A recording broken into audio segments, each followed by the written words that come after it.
한국전력과 가스공사의 적자 문제를 해결하기 위해 올해 2분기부터 오를 것으로 예상됐던 전기 가스요금 인상안의 발표가 국민의힘의 반대로 미뤄졌습니다. 여론 악화를 우려한 여당이 정부가 가져온 요금안에 사실상 퇴짜를 놓은 건데 인상 가능성은 여전히 열려 있습니다. 엄윤주 기자가 취재했습니다. 2분기 전기 가스요금의 구체적인 인상폭이 결정될 거란 애초 관측과 달리 당정협의의 결론은 인상안 발표 보류였습니다. 에너지 가격 추이 등 여러 요인을 좀 더 검토할 필요가 있다는 겁니다. 국제 에너지 가격 변동 추이 등이라든지 그런 인상 변수를 종합적으로 판단하기 위해서 전문가 자담회 등 여론 수렴을 좀 더 해서 추후에 결정하기로 했습니다.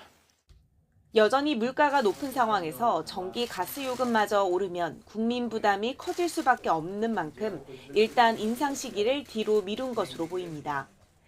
일단 폭과 속도에 대해서 여러 가지 대안을 논의를 했고, 거기에 대해서 당과 정부 내에 최적의 안이 이제 선택이 되면 그 무렵에 시행을 할 생각입니다.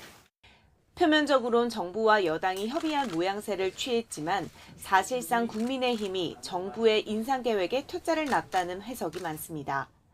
실제로 주무부처인 산업통상자원부는 이번 당정협의에 지난 1분기 전기요금 인상률 9.5%보다 낮은 수준의 복수안을 제시한 것으로 확인됐습니다. 앞서 동결했던 가스요금의 인상 계획도 담겼습니다. 한전과 가스공사의 적자 문제, 그리고 국민 부담 사이에서 나름 접점을 찾기 위해 노력한 것으로 보이는데 여당의 기대에는 못 미쳤습니다. 에너지 가격 인상은 국민에게 많은 부담을 주고 있기 때문에 할 수 있는 그 한전과 같은 곳에서 할 수 있는 자구책을 먼저 강구하는 것이 우선적 과제가 아닌가 하는 생각을 가지고 에너지 공기업의 재무 구조를 개선하기 위한 비용 부담을 모두 국민에게만 떠넘겨선 안 된다고 꼬집은 셈입니다.